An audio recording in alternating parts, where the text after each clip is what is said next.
High বন্ধুরা, grammar গুরুজির চ্যানেলে তোমাদের সকলকে স্বাগত। আমি আগের ভিডিওতে তোমাদের সাথে নেতাজি সুভাষ ইউনিভার্সিটির দেওয়া কোশ্চেন ব্যাংকের প্রথম বর্ষ অর্থাৎ ফার্স্ট ইয়ারের প্রথম পত্র ইভিজি 1 অর্থাৎ ইভিজি 1-এর কিছু প্রশ্নের উত্তর নিয়ে আলোচনা করেছি। এই ভিডিওতে আমি তোমাদের হাতে দ্বিতীয় বর্ষের 3 নম্বর পত্র অর্থাৎ সেকেন্ড ইয়ারের ইভিজি 3 বাংলার কিছু প্রশ্নের উত্তর আলোচনা করব। 1. চর্যাগীতির পুঁথি কে আবিষ্কার করেন? চর্যাগীতির পুঁথি কে আবিষ্কার করেন? উত্তর হবে হরপ্রসাদ শাস্ত্রী। 2 নম্বর প্রশ্ন আছে, চর্যাগীতির পদগুলি সম্পাদিত হয়ে কবে প্রকাশিত হয়? উত্তর হবে 1916 খ্রিস্টাব্দে। 2 নম্বর প্রশ্ন আছে, চর্যাগীতির পদগুলি প্রকাশিত হয়ে কবে প্রথম সম্পাদিত হয়ে প্রথম কবে প্রকাশিত হয়? উত্তর হবে 1916 খ্রিস্টাব্দে। 3 নম্বর প্রশ্ন আছে, আবিষ্কৃত চর্যাপদের মূল পুঁথিটিতে চর্যাপদের সংখ্যা কত? আবিষ্কৃত চর্যাপদের মূল পুঁথিটিতে চর্যাপদের সংখ্যা কত? উত্তর হবে 46.5টি। 46.5। 4 নম্বর কোশ্চেন হচ্ছে,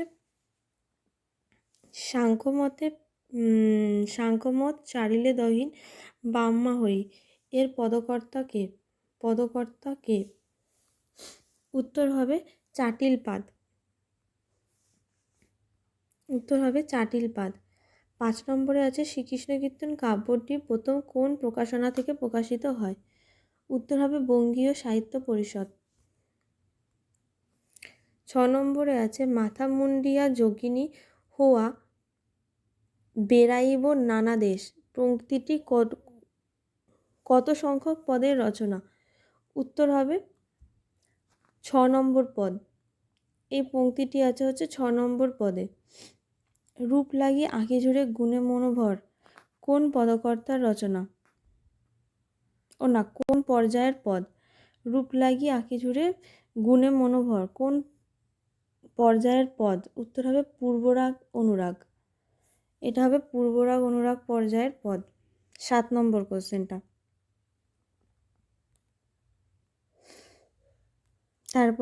তারপরে আছে 8 নম্বর কোশ্চেন, এ সখী হামারি দুঃখে নাহি ওর কোন পর্যায়ের পদ?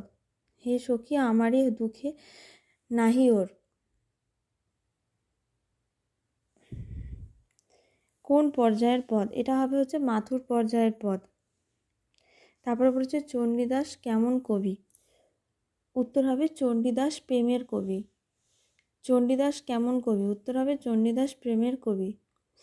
তারপরে 10 নম্বর কোশ্চেন আছে, কাকে অভিনব জয়দেব নামে চিহ্নিত করা হয়? উত্তর হবে বিদ্যাপতি। কাকে অভিনব জয়দেব নামে চিহ্নিত করা হয়? উত্তর হবে বিদ্যাপতি। 11 নম্বরে আছে, অভিনব হেমকল্পতরু সঞ্চরু সুরধুনী তীর উজর কার সম্পর্কে কথা বলা হয়েছে? কার সম্পর্কে কথা বলা হয়েছে? উত্তর হবে এটি গৌরাঙ্গ বিষয়ক পদ অর্থাৎ গৌরাঙ্গের সম্পর্কে।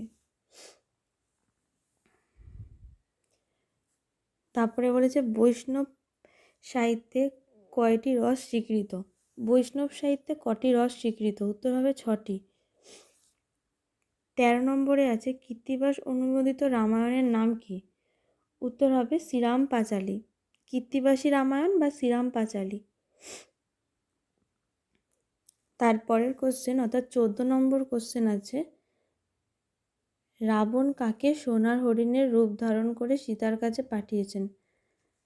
রাবণ কাকে সোনার হরিণের রূপ ধারণ করে সীতার কাছে পাঠিয়েছেন? উত্তর হবে মারীচকে।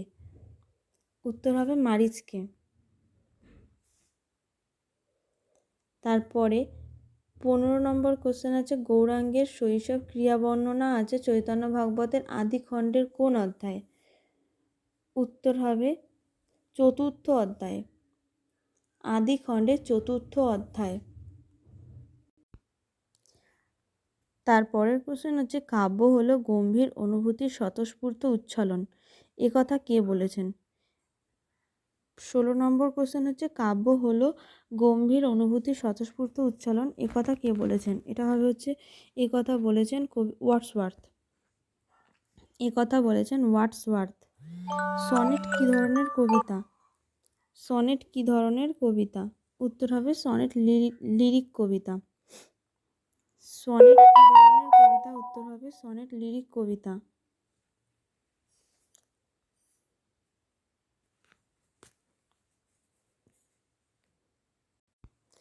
তার পরের কোশ্চেন হচ্ছে স্বর্গের থেকে মর্তের দিকে দৃষ্টি ফেরানোর কথা বলেছেন কোন দার্শনিক?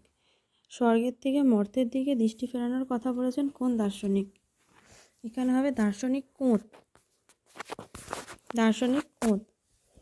19 নম্বর কোশ্চেন হচ্ছে মেঘনাদ বধ কাব্যের ষষ্ঠ স্বর্গের নাম বধ। কে কাকে বধ করেছে? এখানে হবে লক্ষ্মণ মেঘনাদকে বধ করেছে। লক্ষ্মণ মেঘনাদকে বধ করেছে।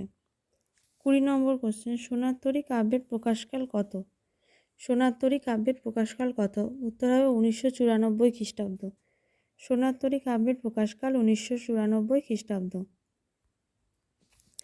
তারপরে 21 নম্বর কোশ্চেন হচ্ছে শতাব্দীর সূর্য আজি কবিতাটি কোন গ্রন্থে সংকলিত হয়েছে? শতাব্দীর সূর্য আজি কবিতাটি কোন গ্রন্থে সংকলিত হয়েছে? উত্তর হবে নৈবেদ্য। উত্তর হবে নৈবেদ্য। 22 নম্বর কোশ্চেন হচ্ছে তোমার কাছে আরাম চেয়ে পেলাম শুধু লজ্জা কোন কবিতায় উদ্ধৃত? উত্তর হবে শঙ্খ কবিতায়। উত্তর হবে শঙ্খ কবিতায়। 23 নম্বরে রয়েছে সাম্রাজ্যবাদী শক্তি হিংস্রতা ও অমানবিকতার ছবি প্রতিফলিত হয়েছে কোন কবিতায়? সাম্রাজ্যবাদী শক্তি হিংস্রতা ও অমানবিকতার ছবি প্রতিফলিত হয়েছে কোন কবিতায়? উত্তর হবে শতাব্দীর সূর্য আজি। 24 নম্বরে রয়েছে পীড়ন করিলে সে পীড়ন এসে পীড়া দেবে তোমাকেই কোন কবিতার অংশ? উত্তর হবে নারী। উত্তর হবে নারী কবিতার অংশ। 25 নম্বরে রয়েছে কোন কবির কবিতায় তীব্র যৌবন কামনার ভাব প্রকাশিত হয়েছে? কোন কবির কবিতায় তীব্র যৌবন কামনার ভাব প্রকাশিত হয়েছে? উত্তর হবে মোহিতলাল মজুমদার। উত্তর হবে মোহিতলাল মজুমদারের কবিতায়। 26 নম্বরে রয়েছে কাজী নজরুল ইসলামের বিদ্রোহী কবিতা কোন পত্রিকায় প্রকাশিত হয়েছিল? উত্তর হবে বিজলি পত্রিকায়। কাজী নজরুল ইসলামের বিদ্রোহী কবিতা কোন পত্রিকায় প্রকাশিত হয়েছিল? উত্তর হবে বিজলি পত্রিকায়। 27 নম্বর কোশ্চেন হচ্ছে ধূমকেতু পত্রিকায় কোন কবির প্রকাশের জন্য কোন কবিতা প্রকাশের জন্য রাজদ্রোহিতার অভিযোগ ওঠে? ধূমকেতু পত্রিকায় কোন কবিতা প্রকাশের জন্য রাজদ্রোহিতার অভিযোগ ওঠে? উত্তর হবে ধূমকেতুর পথ। উত্তর হবে ধূমকেতুর পথ কবিতা প্রকাশের জন্য। 28 নম্বরে যে কবি জীবনানন্দ দাশের কাব্য রচনার পরিসর কত? মানে তিনি কত বছর কাব্য রচনা করেছেন? উত্তর হবে 35 বছর। তারপরে 29 নম্বর কোশ্চেন হচ্ছে জীবনানন্দ দাশের কাব্যগ্রন্থের সংখ্যা কটি? উত্তর হবে 11টি। জীবনানন্দ দাশের কাব্যগ্রন্থের সংখ্যা কটি? উত্তর হবে 11টি। তারপরে 30 নম্বর কোশ্চেন। 30 নম্বর কোশ্চেন হচ্ছে জীবনানন্দের কবিতার সুর একবারে কানে লাগলে তাকে যে ভোলা শক্ত। বলছে জীবনানন্দ কবিতার সুর একবার কানে লাগলে তাকে যে ভোলা শক্ত, এ কথা কে বলেছেন? উত্তর হবে এ কথা বুদ্ধদেব বসু বলেছেন। তাহলে 1000 বছরের পুরাণ বাংলা ভাষায় বৈদ্য গান ও দোহা গ্রন্থটি কে সম্পাদনা করেন? উত্তর হবে গ্রন্থটি হরপ্রসাদ শাস্ত্রী সম্পাদনা করেন। তারপর 32 নম্বর বলেছে চর্যা গীতির পাঠ্য পদগুলির মধ্যে কাব্যে নিম্নোক্ত পদটি কি? এখানে নিম্নোক্ত যেহেতু বলেছে কিন্তু কোনো অপশান দেয়নি, তাই এটার উত্তরটাও ভাবে বলা যাচ্ছে না। তারপর 33 নম্বরে আছে চর্যা গীতির মোট কতজন পদকর্তার ভণিতা পাওয়া যায়? উত্তর হবে চর্যা গীতিতে মোট কতজন কবির মানে পদকর্তার ভণিতা পাওয়া যায়? উত্তর হবে 24 জন। 24 জন পদকর্তার ভণিতা পাওয়া যায়। 34-এ আছে দুহিল দুদুকি বেল্টের সময় কোন পদকর্তার রচনা? এটা হবে হচ্ছে ট্যান্টন পাদের রচনা। বলছে শ্রীকৃষ্ণ কীর্তন পুঁথিটি আবিষ্কর্তা হলেন। শ্রীকৃষ্ণ কীর্তন পুঁথিটি কে আবিষ্কার করেন? এরা হবে বসন্ত রঞ্জন রায় বিদ্যাবল্লভ। বসন্ত রঞ্জন রায় বিদ্যাবল্লভ। তারপর বলছে রাধা বিরহের প্রথম পদটির ভণিতায় আছে। রাধা বিরহের প্রথম পদটির ভণিতায় আছে যে বড়াই রাধাকে বলছে। বড়াই রাধাকে বলছে। 37-এর কোশ্চেন। 37-এর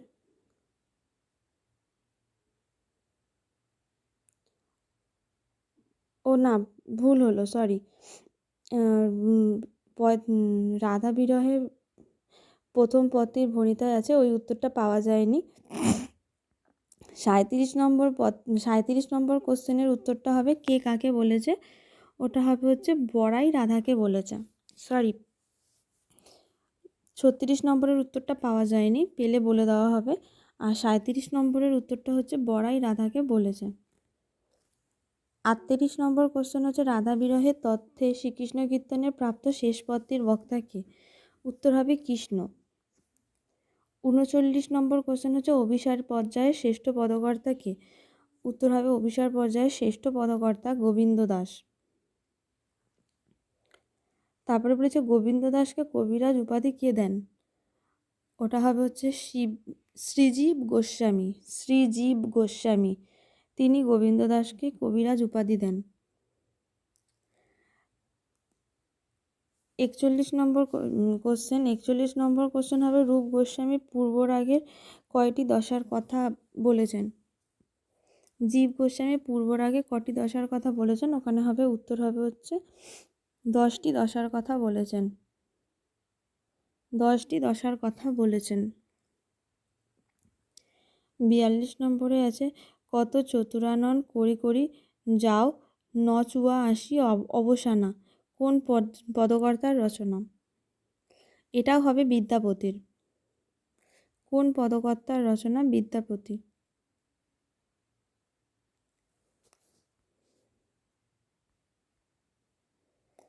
তারপরে বলেছে প্রার্থনা পর্যায়ে শ্রেষ্ঠ পদকর্তা কাকে বলা হয়?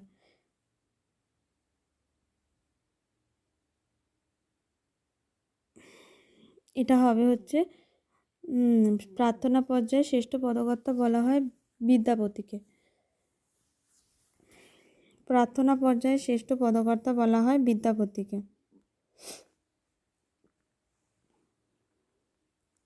তারপরে বলেছে আমার বচন তুমি শোনো লঙ্কেশ্বর সীতালোভ ছাড়িয়া চলিয়া যাও কর কার উক্তি?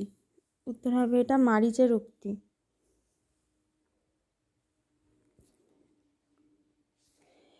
পদ্মালয়ে পদ্মমুখী সীতারে পাইয়া রাখিলে বুঝিতে পদ্মাবনে লুকাইয়া। এখানে পদ্মালয় বলতে কাকে বোঝানো হয়েছে? এখানে পদ্মালয় বলতে লক্ষ্মীকে বোঝানো হয়েছে।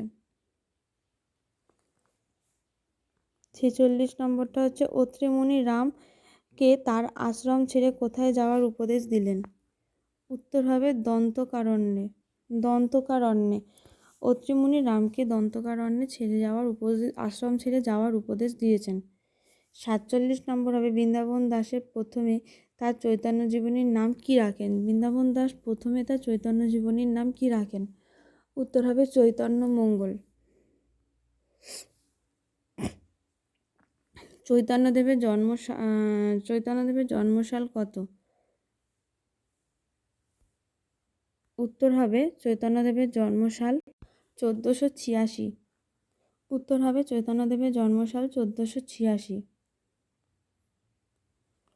তারপরের কোশ্চেন হচ্ছে বৃন্দাবন দাসের চৈতন্য ভাগবত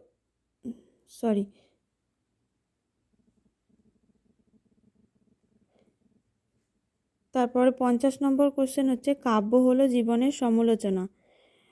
কাব্য হলো জীবনের সমালোচনা এই বিখ্যাত উক্তিটি করেছেন ম্যাথ আর্নল্ড। এই বিখ্যাত উক্তিটি করেছেন ম্যাথ আর্নল্ড।